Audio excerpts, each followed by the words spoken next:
Greetings everybody from New Zealand for our latest Workforce Wellness webinar, and today we're going to focus mostly on the dashboard of our solution and the data. First of all, we'll give you a quick overview and summary of how it works. Today on the panel we have Susan Dart from Australia and Abhilash Mir, who will answer some questions towards the end, and we have Joe Hitt from GoX Labs in the United States.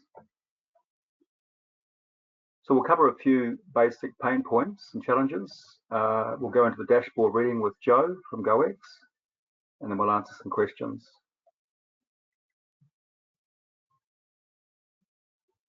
EIL Global has offices across the world, and we've taken on this solution from the United States called GoX and the Boost solution. And the Boost solution is very unique. It's one of the first in the world to predict and prevent injuries and diseases using special sensors and smartwatch technology. It's been researched over a number of years by the GoX Labs, and proof of concepts rolled out across the country. So the main pain points of workforce wellness generally is overexertion and fatigue. That causes most of the injuries. It's a contributing risk factor in most workplaces. Heat is a major factor, dehydration, and every year the costs of injuries is huge for every country. In Australia, we've got $35 billion as the cost of chronic disease and $28 billion as the cost of work-related injuries. And here in New Zealand, we have at least over $200 million of costs just in back and sprain injuries, as quoted by ACC. So what is the solution? So GoX has come up with an amazing, unique solution which uses sensors on the body and smartwatch technology and a very perfected algorithm over many, many years.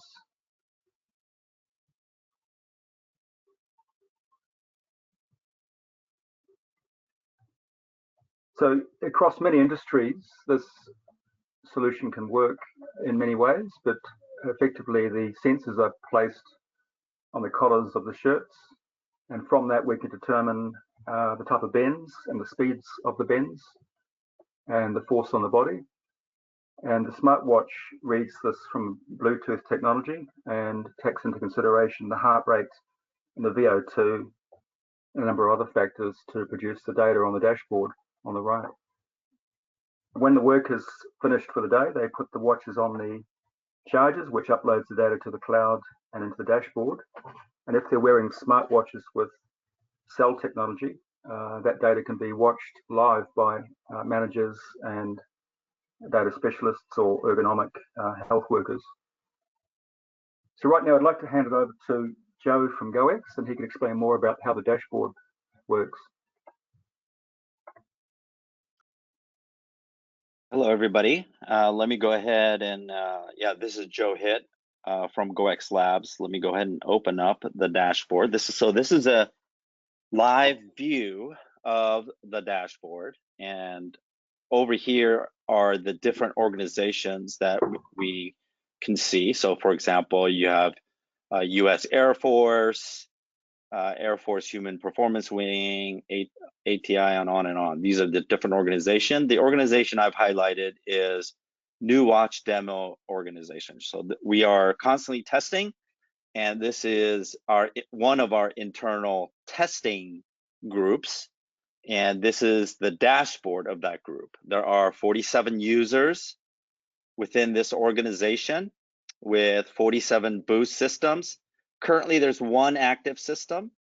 Of the activities in the last 7 days, there was only one activity, so one day, where the activity was medium risk.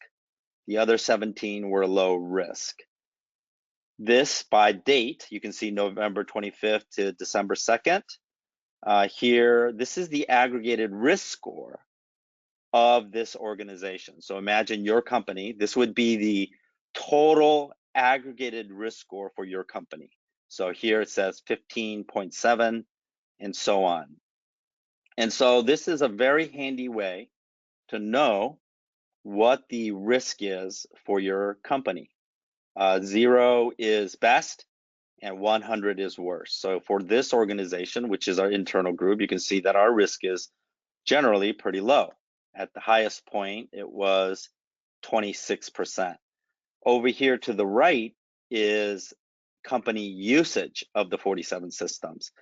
And since this is a testing organization, we might only have 1 or 2 systems being tested at one time in this test group. But for your organization, if you have these systems, we would want to see usage rates up in the 80%. And so the 2 big numbers at the company level or the organizational number would be, at the organizational level, would be the company risk score, the average risk score for the day, and also what the usage rate is. And so down here it's low, and the next day it gets higher. Day after that, it gets even higher. So the CEO or at the enterprise level leadership may say, why is the risk going up? Then you can look down and go, well, we have 5 different groups within this organization. We have the new demo group, new watch group, new watch GPS test group, metric test group, indoor test group. And then you can say, well, why is it going up? And you can see that this group, new group GPS test, has the highest risk score and contributing the most, 39%. So then you can go into the group and then look within that group, what is the reason? So here I'm in this group, and I can see what the risk is for this group. So this could be within your company. It could be shift 1, shift 2, shift 3. It could be factory site 1, factory site 2, factory site 3. And you can see their aggregate risk. And then if you go down, you can see the detailed breakdown of things like resting heart rate, average heart rate, what the temperature is in Celsius on a daily basis. You might see VO2, volume of oxygen consumed, and so on. I'm not going to go through the details of all of these metrics within the group, but I will once I get to a single person. So let's say you've honed in on this group as the problem group. Let's pretend this is factory site 1. And this is the group that you see the highest risk. Now you can go into the user stats. Now you notice that users are assigned PIN numbers. So we do not track any personally identifiable information. We only assign these user numbers, and at EIL Global or at GoX Labs, we don't track your name, your email address, your date of birth, or anything like that that could get back to the worker. Instead, we assign them these PIN numbers. And then it is up to the company, following your own policies regarding privacy, to have a cross-reference list of these with back to the actual names of the worker. Typically, that cross-reference list is held at occupational health or workers' safety organization or human resources. So if you come down, you can see which of these people have the highest risk. So for example, 1033 have high risk, and then 1041. And so you can then go down to that individual. And what I'm going to do is actually just go to mine instead. I am user 1158, and then see why my risk is so high.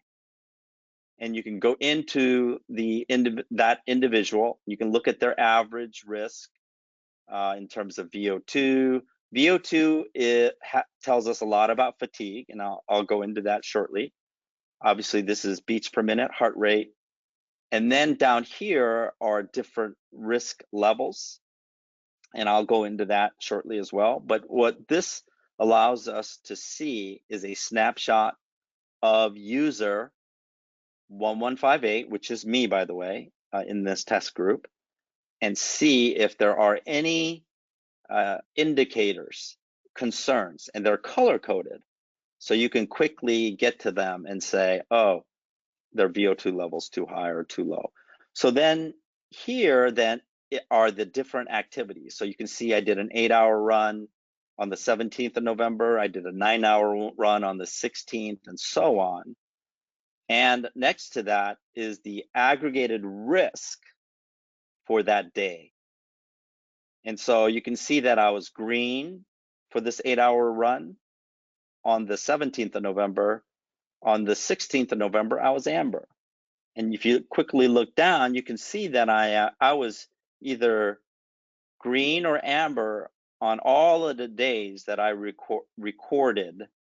No reds, that's good.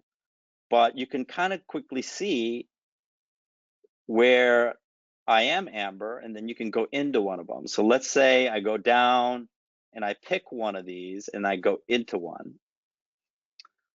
I have an average risk score on this date, 8th of October, of 35. So you're green up to 33, and at 33, it becomes amber. And then at 66, it becomes red. So I am barely amber at 35. What are contributing to that? You can see that my dehydration risk is somewhat high. My peak heart rate was somewhat high. My bad torso movement was about half the time I used bad movement, and the other half I used good movement. So this is probably one of the areas that contributed the most, but we'll find out shortly. The number of steps I took, I didn't take a lot of steps. In other words, I was sedentary, which is actually true because this is from 10 a.m. to 5 p.m.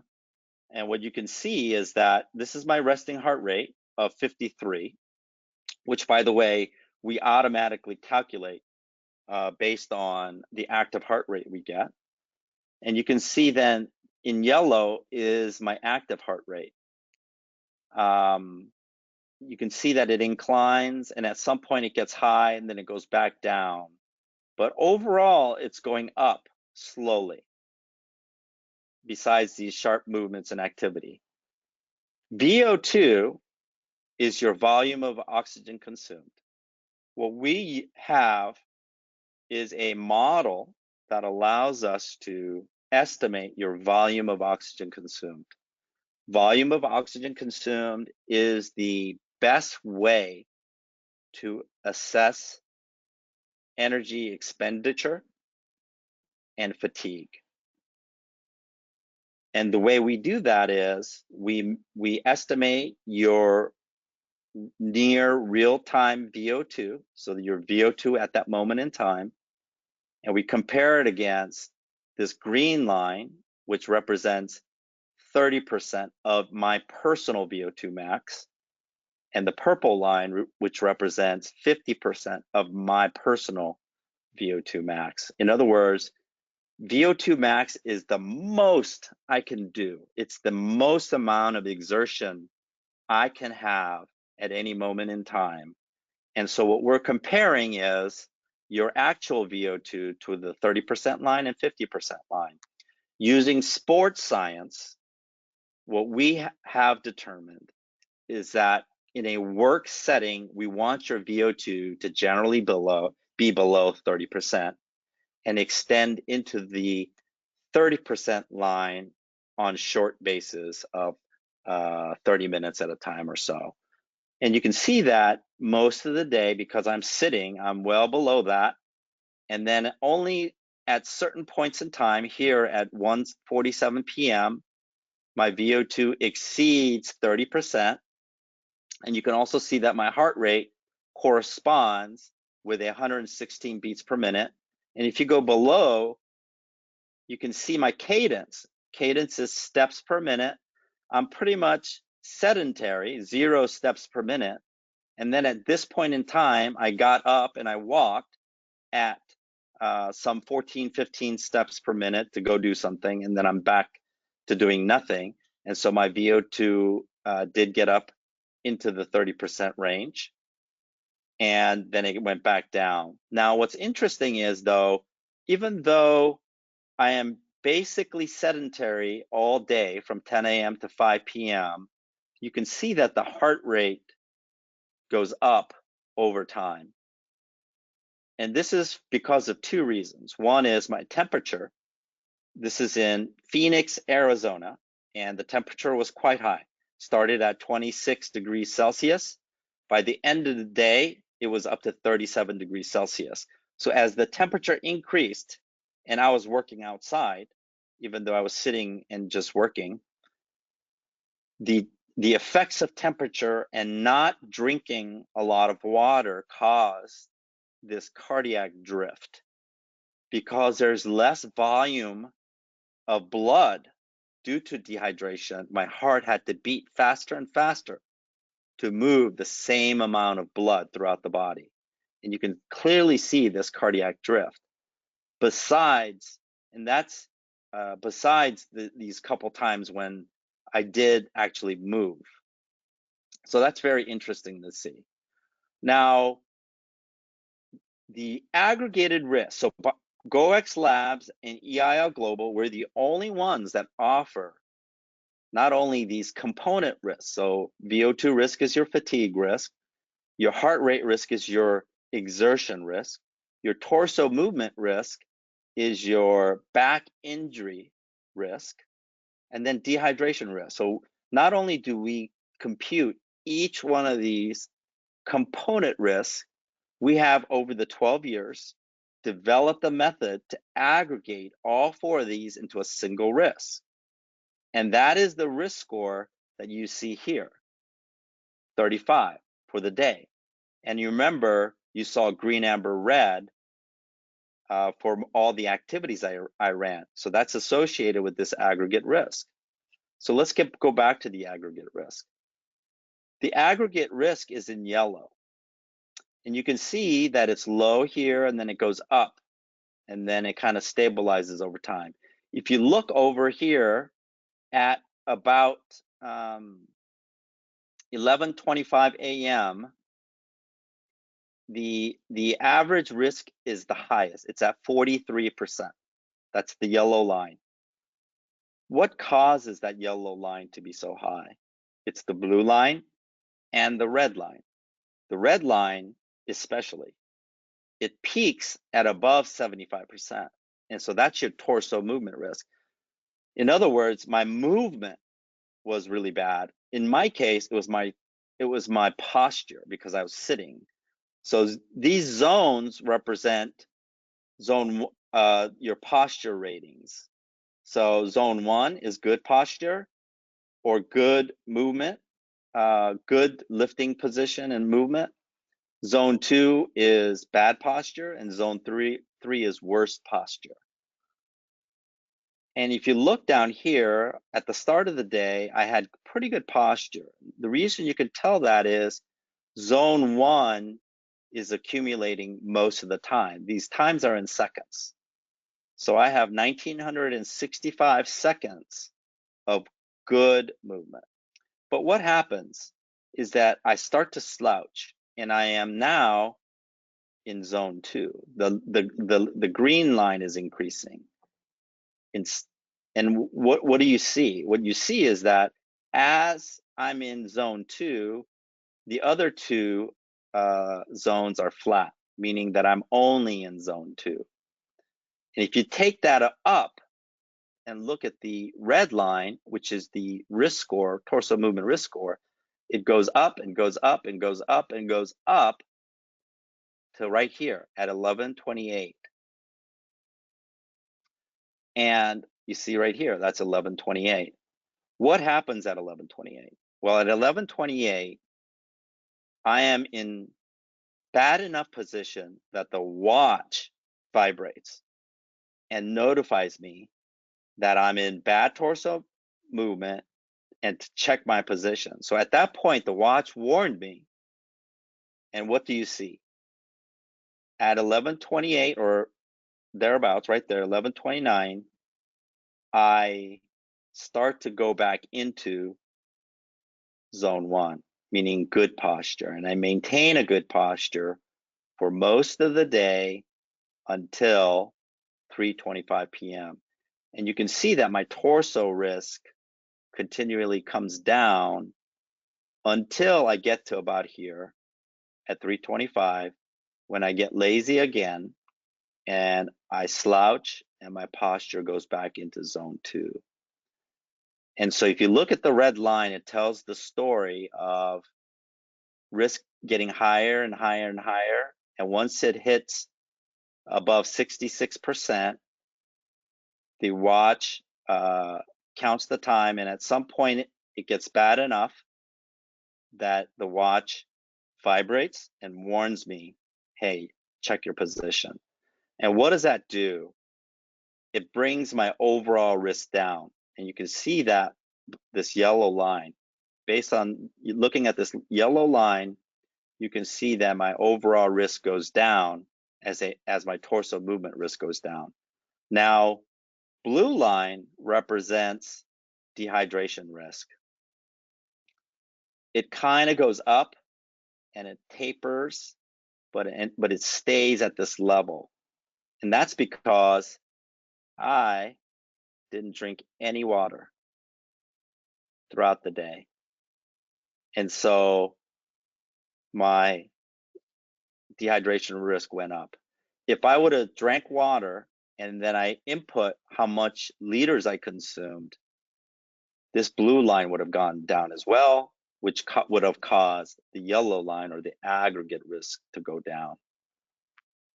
But since I didn't drink, you can see the telltale sign, the cardiac drift that occurred throughout the day due to dehydration and increase in temperature, which then overall caused my risk score to be in amber.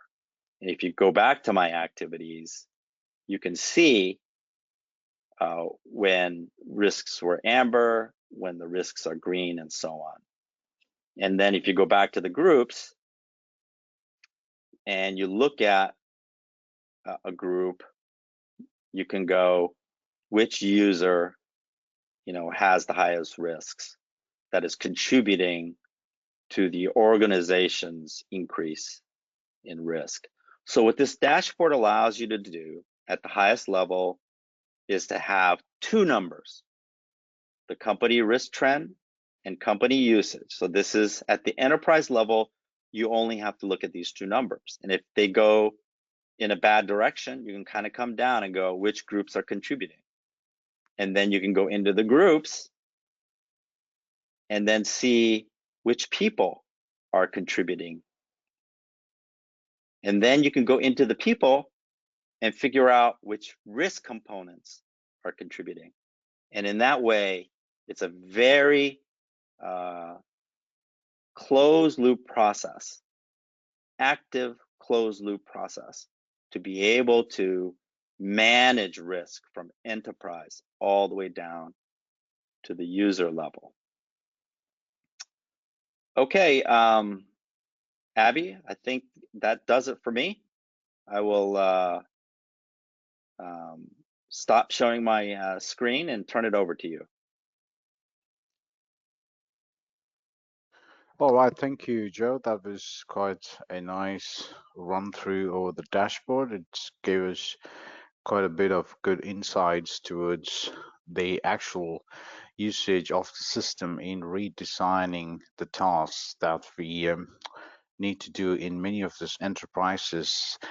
In a nutshell, the impact of our solution could actually bring in about 30% reduction in back injury risks, and about 50% reduction in exertion risks, and 30% reduction in the claims that are related to these workplace injuries.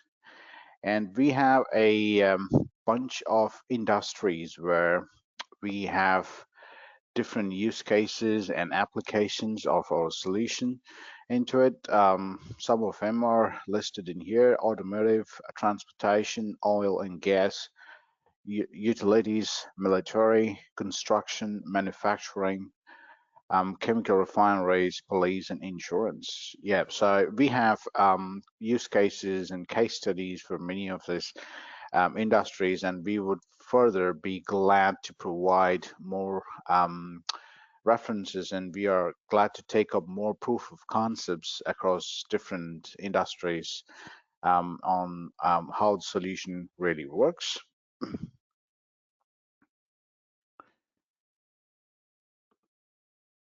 And so as I was mentioning earlier, we are open for proof of concept sessions with different verticals, with different industries, and we would like to have the entire understanding of how the solution works, and we'll be providing initial reading of these dashboards and help in redesigning tasks and everything. So we have we've developed a proof of concept kit which will enhance the entire process, and it will help in understanding how the solution addresses the whole problem which we have mentioned a bit before. Anybody from the panel have got any questions? If we don't have, we can wind up the call. And please get in touch with us through these emails and phone numbers as you see below. We'd be happy to come back with any questions, any answers for any questions you may have. Yeah, Abhilash, I've got a couple of questions for Joe. Joe, you did a great presentation of the dashboard, walking us through sort of the enterprise perspective, into the group perspective, into the individual perspective. So I really liked how Boost can do that for us.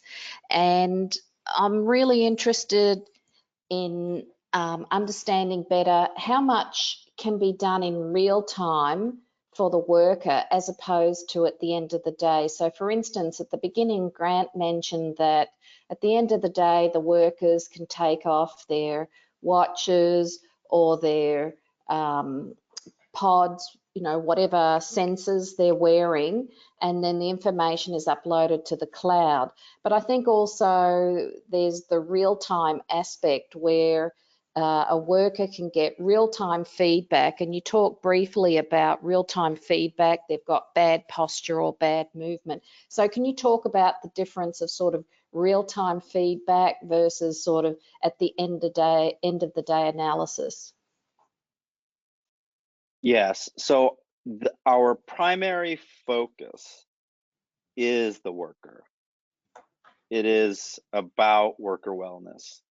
And so we've designed the solution with that in mind. So the watch is the primary interface with the worker, and it provides information every time they look at the watch face. They can see real time what their current status is across things like number of steps taken, their current heart rate, their percent of good torso movement versus bad torso movement. And on the outer ring, there's a progress bar that shows them their current aggregated risk score. Remember, I talked about the green, amber, red. Well, that is a progress bar on the watch face. And so the worker can see how they're doing across all of those different risks, like VO2, heart rate, torso movement, dehydration. And so we wanted to make sure that that information was there for them so they can maintain current status. Now, let's say that the worker didn't look at the watch and something started to escalate. Let's say torso movement started to escalate and got above a threshold that's set by the organization. By default, it's set at 66% of risk. So when a component risk, any one of the 4 component risks gets above 66%, every hour on the hour, there is a haptic response. So the watch vibrates, and there's a message on the watch face that tells the worker why the notification occurred. It could be dehydration. It'll be, hey, you may be dehydrated. Is it time for you to take a drink? Or, hey, it looks like you're using, bad torso movement. Check your form. there's reminders like that. So that's near real time. But at the same time, that information is provided at the shift level. So the shift leader or the group leader also gets the green, amber, red on each worker by user number. So user 114, 113. So let's say user 1158, which is, by the way, is me, shows red. Now the manager of the group could say, oh, this worker 1158 is red. Let's find out why he or she is red. He's red because he's severely dehydrated and his VO2 is above 50%. And because in implementation, if a manager has, let's say, 20 people under them, they will know, even though that data is not collected in the implementation, that manager will know who user 1158 is and will go up to him and say, hey, Joe, looks like you're very dehydrated and your exertion level, your VO2 level is very high. It's probably time for you to take a break and have a drink of water. And then, you can get back to work once your levels have come down a bit. And by doing that, that manager can actively maintain the risk of the group. And at the near real time, at the enterprise level, the same things can be done as well. So it is near real time across all three levels. That's very powerful, Joe. Thank you for that. That's really fabulous technology, and you've obviously done a lot of work on the algorithms. And as I was looking at the dashboard, I was trying to count the number of metrics that you captured, and sort of as you were talking about aggregated risk factors, I figured, well, even if you capture 15 metrics, you're actually creating entirely new kinds of metrics with this aggregated risk method and approach that you're using. And I was wondering, I imagine that you're going to evolve the kinds of metrics and aggregated risk factors that you actually capture. Can you give us a hint about where you're going with all of that? Yeah, so you can turn on and off different features. So one of the features that you didn't see there was our illness detection, or what we call fitness. But fitness is a component where you can also measure. And what we have done is we've looked at about 40,000 data sets to determine that by looking at a comparison between a 10-day average resting heart rate versus today's resting heart rate, together with your activity levels and heart rate variability, so different physiological parameters that we're measuring, we can predict illness before the onset of symptoms. So that's another feature. We have also developed proximity sensing or social distancing, and that feature allows one to, by turning that on, making sure that you maintain social distance. Another feature that can be turned on for groups that are working, let's say, outdoors, working on telephone poles or firefighting or driving trucks, you can turn on the location and mapping service. So we have a mapping service that allows the enterprise to be able to track the location of your firefighters. And then you can also, for example, track their health. So location and health, could be very important features for firefighting. And those features can be turned on and off today. The couple other things that we are working on right now are air quality, CO2, and noise, so ambient noise risk. So those features will come on board in 2021. Oh, that sounds really exciting and fabulous for companies definitely to help manage the health of their workforce. And look, just my last question. I've got a military background, and I noticed that one of the use cases is the military. I think it's the US Army, and so no doubt your product would have had to pass MIL standard 801 if I got the numbering correct. Yes, it comes from the military in that I was in the military for over 20 years myself, and we started this effort in the US military to help prevent musculoskeletal injury in the US Army. And so it comes from there. And we've been fortunate enough to have several research projects over the years funded by them. And they've validated our models independently as well. And we currently have active contracts with the US military. And yes, we, in our partnership with Samsung, the Samsung products are military grade durability.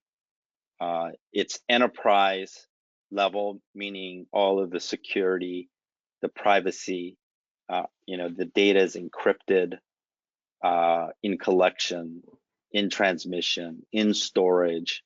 So it's very, very robust.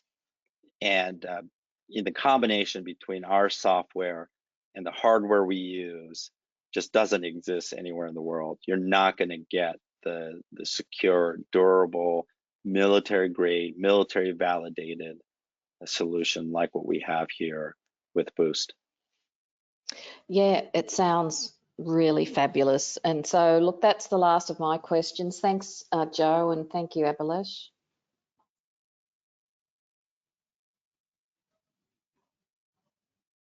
All right, thank you very much for that.